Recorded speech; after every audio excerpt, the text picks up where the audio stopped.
Episode के start में जब सूजे को पता चल जाता है कि चैन ही किम डोंग गू है तो वो शॉक्ड हालत में क्लब से चली जाती है। उसे याद आता है कि चैन आखिर क्यों इतना परेशान था और वो उसे क्या बताना चाहता था। वो रोते हुए बहुत ज्यादा परेशान लग रही थी। दूसरी तरफ चैन चर्नल हाउस आता है, लेकिन वहाँ पे पहले से ही कोई आदमी नाजंग के ब्लॉक के सामने खड़ा था और वो कोई और नहीं बल्कि मिस्टर की थे। चैन हैरान होकर उनसे पूछता है कि आप यहाँ क्या कर रहे हैं। तब मिस्टर की उसे बताते हैं कि मेरी एक बेटी है जिसका 10 साल पहले एक्सीडेंट हो गया था, लेकिन एक्सीडेंट से पहले नाजंग ने मेरी बेटी की मदद की थी। मुझे ये बात बाद में पता चली जब नाजंग की डेथ हो चुकी थी, इसलिए मैं अक्सर उसका शुक्रिया अदा करने यहाँ आता रहता हूँ। लेकिन तुम इस लड़की को कैसे जानते हो? चैन कहता है कि इस बारे में मैं आपको बाद में बताऊंगा। ये सुन के मिस्टर की वहाँ से चले जाते हैं, जबकि चैन उस पिक्चर वाले ब्रेसलेट को नाजंग के कैबिन में पड़े ब्रेसलेट से मैच करने लगता है और वो बिल्कुल सेम ब्रेसलेट्स थे। फिर उसे गैब की कॉल आती है और वो उसे बताता है कि सूजे तुम्हें ढूंढते हुए रूफटॉप पे आई थी और वो रूम ओपन था, कहीं उन्होंने अंदर जाके वो सब देख ना लिया हो। ये सुन के चैन मजीद परेशान हो जाता है। बाहर मिस्टर की जाते हुए सोच रहे होते हैं कि आखिरकार मुझे और चैन को यहाँ ऐसे मिलना था। फिर रात में चैन अपने डैड से मिलने जाता है जो किसी कंपनी में एज अ सिक्योरिटी गार्ड काम कर रहे थे। वो उन्हें बताता है कि एक कंस्ट्रक्शन साइट पे स्केलेटन मिला है और उसके पास बिल्कुल वैसा ही ब्रेसलेट मिला है जैसा नाजंग ने हमारे लिए बनाया था, इसलिए आप नाजंग की मॉम मिस जी को पुलिस स्टेशन लेकर जाएं और चेक करें। लेकिन उसके डैड तो साफ मना कर देते हैं। वो कहते हैं कि तुम्हें अब इन मामलात में बोलना नहीं चाहिए। मैं भी पुरानी बातों को भूल चुका हूँ। तुमने अपना नाम चेंज कर लिया है, इसलिए अब तुम अपनी पुरानी पहचान किसी को मत बताना। मेरा अब तुम्हारी स्टेप मॉम से कोई लेना देना नहीं है। ये कह के वो जाने लगते हैं। ये सुन के चैन को बहुत बुरा लगता है, इसलिए वो भी उन्हें कह देता है कि मेरा भी अब आपसे कोई ताल्लुक नहीं है। दूसरी तरफ जून उसी होटल में सूजे से मिलने आती है। तब सूजे उसे अपने दिल की बातें शेयर करती है और वो उसे ये भी बता देती है कि चैन ही किम डोंग गू है। अब हम चैन को देखते हैं जिसने बहुत ज्यादा ड्रिंक कर ली थी और उसकी रास्ते में कुछ रैंडम लड़कों से फाइट भी हो जाती है। वो लड़के चैन को मार के रोड पे ही छोड़ जाते हैं। तब चैन अपनी बहन नाजंग को याद करके रोने लग जाता है। नेक्स्ट सीन में मिस्टर छुई और चेयरमैन हैन कुछ पॉलिटिशियंस के साथ मीटिंग कर रहे होते हैं। वो ये डिस्कस कर रहे थे कि प्रेसिडेंशियल सिस्टम की जगह पार्लियामेंट्री सिस्टम की अनाउंसमेंट से मिस्टर ली की रेटिंग और भी ज्यादा इंक्रीज हो गई है, लेकिन इस सिस्टम की वजह से मिस्टर ली सिर्फ 2 साल के लिए ही प्रेसिडेंट बन सकेंगे। दूसरी तरफ चैन बारिश में भीगता हुआ क्लब पहुंचता है और वो बाहर ही बारिश में बैठ जाता है। तब सूजे अम्ब्रेला लेकर उसके पास आती है और चैन के फेस पे जख्म देखकर उसे वही किम डोंग गू याद आ जाता है जिसे वो जेल में मिली थी। फिर वो उसे कहती है कि मैं तुमसे कोई भी बात नहीं सुनना चाहती। यहाँ चैन को अंदाजा हो जाता है कि सूजे को सब पता चल गया है। वो बोलती है कि अब से हम बात नहीं करेंगे और ये तुम्हारी अम्ब्रेला मैं तुम्हें लौटा रही हूँ। वो उसे अम्ब्रेला पकड़ा के वहाँ से चली जाती है, जबकि चैन उसे जाता हुआ देख रहा होता है। अब हम यून को देखते हैं। वो मिस्टर छुई की गुस्से भरी आवाज सुन के रुक जाता है। मिस्टर छुई अपने ऑफिस में बहुत ऊंची आवाज में मिस्टर हा को डांट रहे थे। नेक्स्ट मॉर्निंग जब गैब और छिल सूजे के लिए ब्रेकफास्ट लेकर आते हैं, तब वो उन्हें पोलाइटली मना कर देती है। सूजे के इस बिहेवियर से उन दोनों को अंदाजा हो गया था कि वो सब जानती है। नेक्स्ट हम चैन को देखते हैं जो सेंट्रल जेल में एक बेयोंग नामी कैदी से मिलने गया हुआ था। बेयोंग वही आदमी था जिसे नाजंग के मर्डर पर जेल में बंद किया गया था। बेयोंग चैन से पूछता है कि तुम यहाँ मुझसे क्यों मिलने आए हो? क्या तुम मुझे मिस कर रहे थे? चैन उससे पूछता है कि तुमने मेरी बहन को क्यों मारा? बेयोंग बोलता है क्योंकि मैं बोर हो रहा था। तब चैन उससे पूछता है कि क्या तुमने उसकी बॉडी को समंदर में फेंक दिया था? बेयोंग कहता है कि हाँ बिल्कुल, क्योंकि समंदर एक परफेक्ट जगह है जहाँ बॉडी से आराम से छुटकारा पाया जा सकता है। अब कौन बॉडी को प्लास्टिक बैग में पैक करे और उसे कहीं दफनाए? तब चैन को यहाँ यकीन हो जाता है कि बेयोंग ने उसकी बहन नाजंग का कत्ल नहीं किया, क्योंकि नाजंग की बॉडी कंस्ट्रक्शन साइट पे मिल चुकी थी, जबकि बेयोंग के मुताबिक उसने नाजंग की डेड बॉडी को समंदर में फेंक दिया था। जेल से बाहर आके चैन को नैम की कॉल आती है और वो उसे कहता है कि मिस जी और उसकी फ्रेंड्स तुमसे अपोलोजाइज करने आई हैं। वो तुम्हारे लिए स्नैक्स भी लेकर आई हैं, इसलिए तुम जल्दी से यूनिवर्सिटी आ जाओ। दूसरी तरफ सूजे सॉन्ग के साथ उन लोगों के कंडोलेंस सेरेमनी में पहुंचती है जिनकी हाउसिंग सोसाइटी इंसिडेंट में डेथ हो चुकी थी। यहाँ उन्हें यून भी मिलता है जो उन्हें असिस्ट करने आया था। तभी वहाँ पे कुछ लोग आ जाते हैं। ये वो लोग थे जिनकी फैमिली मेंबर्स की इस इंसिडेंट में डेथ हो चुकी थी। वो लोग सूजे को वहाँ से जाने का कहते हैं। तब सूजे उनसे अपोलोजाइज करती है और उन्हें काम डाउन करने की कोशिश करती है, बट वो लोग सूजे को धक्के देने लग जाते हैं। तभी वहाँ पे चेयरमैन हैन आ जाते हैं और वो उन लोगों से अपोलोजाइज करते हैं। वो कहते हैं कि मैं आप लोगों को हर तरह से कंफर्ट पहुंचाने की कोशिश करूंगा। तभी वहाँ पे जंग आ जाती है और वो चेयरमैन हैन पे अटैक कर देती है और मीडिया ये सारे सीन की कवरेज करता रहता है। बाद में सूजे सॉन्ग और यून को पुलिस स्टेशन जाने का कहती है ताकि ये लोग पता लगाएं कि हाउसिंग सोसाइटी की इन्वेस्टिगेशन कहाँ तक पहुंची। दूसरी तरफ जब चैन यूनिवर्सिटी पहुंचता है तब कैंग मिस जी को चैन के पास छोड़ जाती है। मिस जी चैन को बोलती है कि मैं तुमसे सॉरी बोलती हूँ क्योंकि मुझे तुम्हारी आवाज बहुत जानी पहचानी लगी और मैं तुम्हें कोई और समझ बैठी, इसलिए मैं तुमसे माफी चाहती हूँ। तब चैन बहुत हिम्मत करके उनसे बोल देता है कि शायद पुलिस को नाजंग का स्केलेटन मिल गया है, इसलिए आप मेरे साथ पुलिस स्टेशन चलें ताकि आपका डीएनए लिया जा सके। मिस जी बोलती हैं कि तुम्हें क्या हो गया है, तुम किम दोंग गू नहीं हो। ये कह के वो जाने लगती हैं। तब चैन उन्हें बता देता है कि मैं ही किम दोंग गू हूँ। अब उनकी ये बातें छुपके खड़ी कैंग भी सुन लेती है। मिस जी फिर से अग्रेसिव होने लग जाती हैं और वो रो रो के चीखने लगती हैं कि मेरी बेटी नाजंग अभी जिंदा है, वो स्केलेटन उसका नहीं है। तब कैंग, सेरियन और हैन चैन को घूरने लग जाते हैं कि आखिर मिस जी चैन के सामने आते ही एग्रेसिव क्यों हो जाती हैं। फिर बाद में वो सारे बैठ के सोच रहे होते हैं कि शायद मिस जी मेंटली अनस्टेबल हैं, इसलिए वो चैन के सामने बहुत ज्यादा एग्रेसिव हो जाती हैं। कैंग जो कि अब जान चुकी थी कि चैन ही किम दोंग गू है, तो वो उन्हें कहती है कि अगर चैन वाकई में किम दोंग गू हुआ तो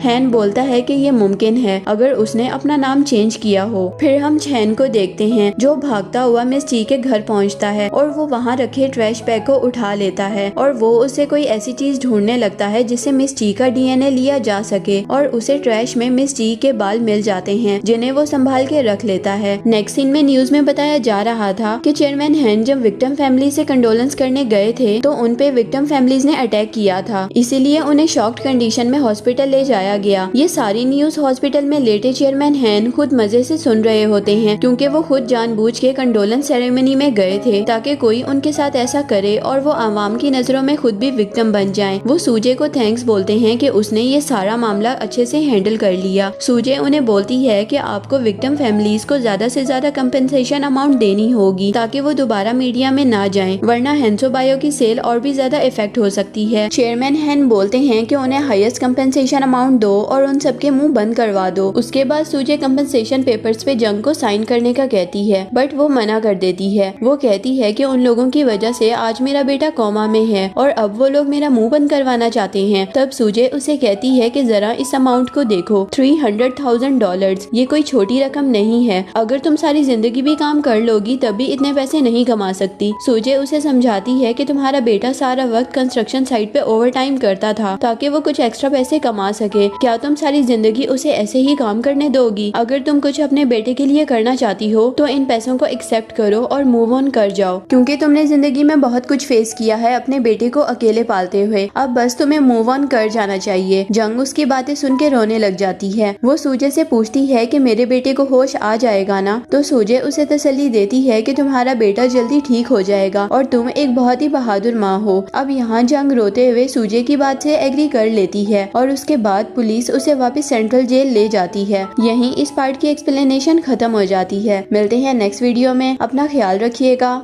गुड बाय।